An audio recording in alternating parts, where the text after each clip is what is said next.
Bonsoir ou rebonsoir. On va poursuivre sur les discussions. Et là, on va poser la question sur le travail que mènent les associations concernant les victimes de cancer.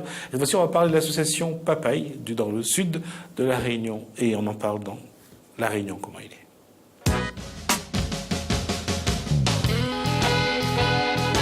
On reçoit Annick Maillot, présidente donc de l'association Papaye. Bonsoir. Bonsoir, tu es bonne. Fabienne Dienne, bonsoir. Bonsoir. Alors, on va parler d'un cancer. J'allais dire, le jour où une femme a découvert ce cancer, elle m'a dit c'est le cancer de la femme. Je disais, et ça m'a surpris. Le cancer de la femme, il ne connaît pas parce qu'en fait, les chiffres, il dit pour 100 madames, il y en a un monsieur qui a le cancer du sein. Donc, voilà quoi. Donc, le monsieur, il peut aussi être concerné. Mais beaucoup plus rarement. Beaucoup plus rarement, forcément. Il faut savoir que les hommes sont plus, je dirais, exposés au cancer de la prostate. Aussi. Plutôt nous, que... on n'a point la prostate. Pardon. Je suis désolé, il faudrait qu'on revoie comment sont faits les êtres humains. Annick Maillot, l'association a été créée il y a combien de temps? Il y a 4 ans maintenant. Donc, et là, moi, j'ai envie de dire merci à 2 médecins donc, du service d'oncologie, donc Dr Vincent Aliamus, et du service de radiothérapie, Valérie Magnin, qui ont eu une idée lumineuse vraiment de proposer aux personnes, donc hommes et femmes qui étaient traités dans leur service pour un cancer du sein, tout simplement de rebouger un petit peu, mais pas de rebouger n'importe comment. En partant des résultats d'études qui ont montré que la pratique d'activité physique diminuait le taux de récidive. Donc on a eu cette chance-là, depuis 4 ans maintenant, de participer à une merveilleuse aventure physique, mais aussi humaine. Donc, on ne l'a pas dit, mais là on parle bien sûr du cancer du sein. Et il y a l'Odyssée chaque année qui mobilise, oui. En tout cas sur cette thématique.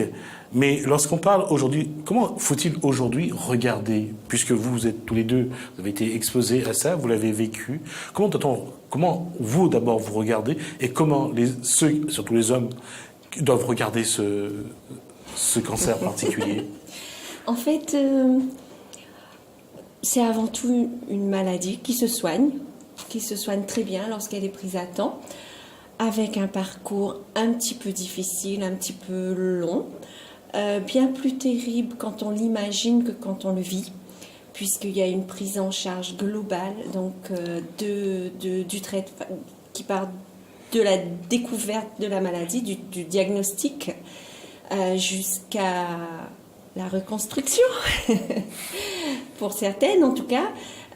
C'est plus l'inconnu qui fait peur. Une fois qu'on y est, c'est difficile, mais on y est. Il n'y a pas le choix de toute façon. Bon, on n'a pas le choix, mais je crois que c'est un moment aussi où on apprend à se connaître, on se découvre, on se redécouvre, et on fait des rencontres extraordinaires et on vit quelque chose de vraiment extraordinaire. Là, la première étape, c'est l'annonce de la maladie, l'acceptation à ce moment-là. Oui, l'annonce, c'est un coup de massue sur tête. Là, il dit, on a le cancer, et tout d'un coup, on a le sentiment que la mort est en haut. Donc ça, c'est compliqué à gérer. Et les compliqués à gérer pour eux qui viennent avant ça, il est aussi compliqué à eux de dire à ça qui est autour d'eux, là, à la famille, aux amis, comment sont-ils s'apprendre ça? Parce que, ou imagine pour ça mourir, mais les autres aussi. Donc, il est compliqué d'annoncer, de prendre l'annonce, mais d'annoncer cette maladie-là. Donc, on a cette première étape-là, et puis après, on a toutes les étapes. Et l'étape où on se dit, c'est un combat, c'est une lutte qui doit se mettre en place, et cette bataille-là, cette guerre, finalement, il faut la gagner. Et on se dit, on va la gagner, qu'importe ce qui va se passer, mais il faut se battre pour la gagner. C'est ça. En fait, le plus difficile, c'est vraiment le moment où on nous dit... alors, il y a des médecins qui mettent les mots directement, d'autres moins. Le mot cancer, enfin, en tout cas pour moi, il n'a pas été prononcé directement. Ça a été, dans votre cas, il faut faire vite, la tumeur... À aucun moment, on a prononcé le mot cancer. Donc, alors évidemment, à l'instant T, ça y est, c'est fini, ça s'arrête. Et puis, heureusement, il y a des gens autour qui disent « Mais non, ça ne s'arrête pas, c'est là que ça commence. » Et il y a des médecins extraordinaires qui prennent le relais rapidement. Comme disait Annick, le plus difficile, c'est de l'annoncer autour de nous, parce qu'il y a la cellule familiale, il y a les enfants, il y a les parents, il y a les amis, et il faut que tout ce monde-là... Et puis, il y a la personne malade, donc il doit s'extraire de tout ce petit monde-là sans les perdre de vue. Parce qu'on doit guérir, mais on doit aussi prendre en compte tout ce qu'il y a autour. C'est une vraie stratégie à mettre en place. Complètement, c'est une guerre. Alors, une stress il y a les moments de... Bien sûr, il y a la radiothérapie, il y a la chimiothérapie, il y a tout ça qui se met en place. Et ce parcours que la médication impose, j'allais dire, le ou la malade l'effectue seul ou avec vraiment le soutien de l'environnement? On a le soutien, et je pense que c'est important d'avoir le soutien de proches, mais c'est avant tout le malade qui mène la lutte. Et je pense que c'est ce qui est difficile pour l'entourage familial, c'est de se sentir impuissant. Parce que moi, je me suis fait plusieurs fois la réflexion, heureusement que c'est moi qui suis malade. Parce que moi, je sais où je vais, et je sais comment j'y vais. C'est beaucoup moins facile, je pense. Pour ceux qui sont à côté. Oui. Moi, j'ai eu la chance d'être entourée. Là, je fais un petit coucou à tous ceux qui ont été... Moi, je les appelle mes Spoutnik, mes compagnons de voyage.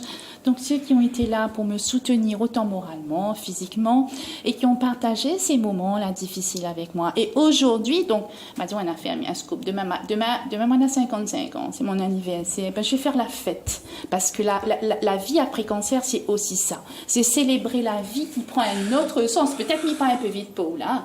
Mais vraiment, papa, il m'avait juste envie, parce que m'y connaît que le temps les compter. Peut-être maman un petit peu. Papa, et Marie-Claude, m'y fait un coucou, et à tous les papas, et que est en train de regarder à nous dans notre salon, dans la chambre. Enfin, papa et ses pratiques d'activité physique adaptée, de yoga et de soins de support. Donc, c'est vraiment des choses, quand on a eu un cancer, là, elle a été compliquée, là.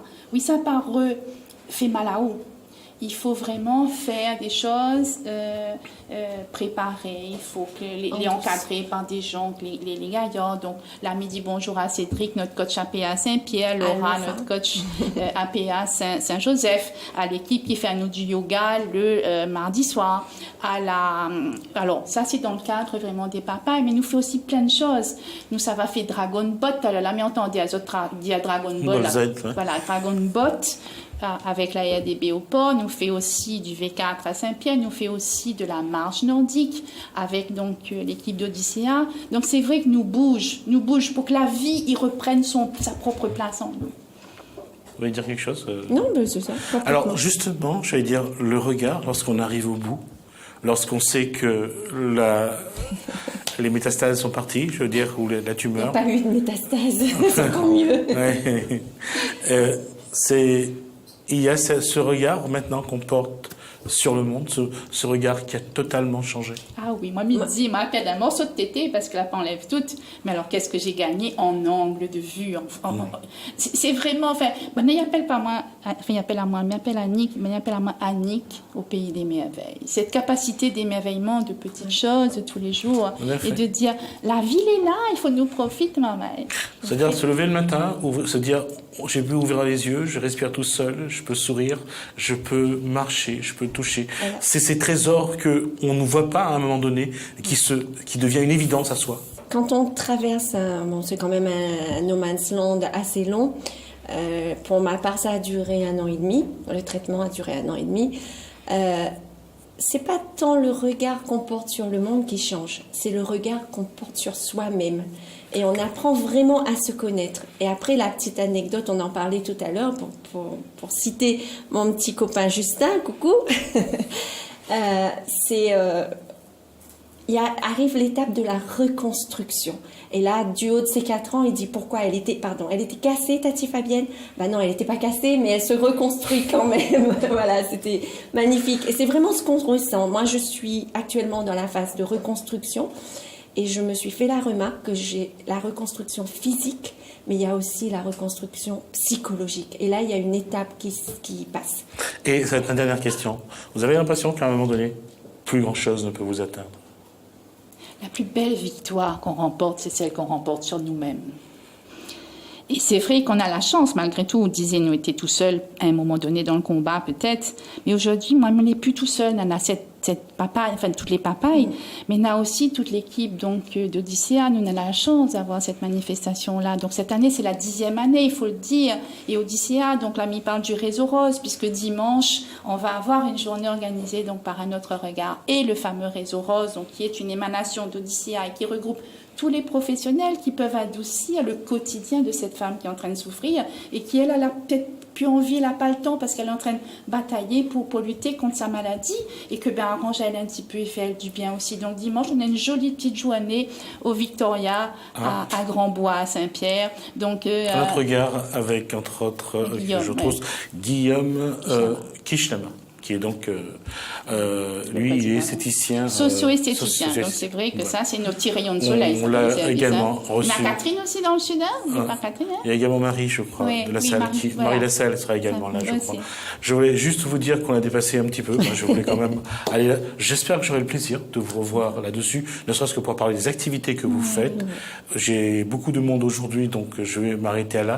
Merci, ça fait plaisir. Merci à vous. C'est vrai que ça fait plaisir de vous entendre et ça redonne je dirais, le goût de la simplicité de la vie. L'humilité et la simplicité. Tout à fait.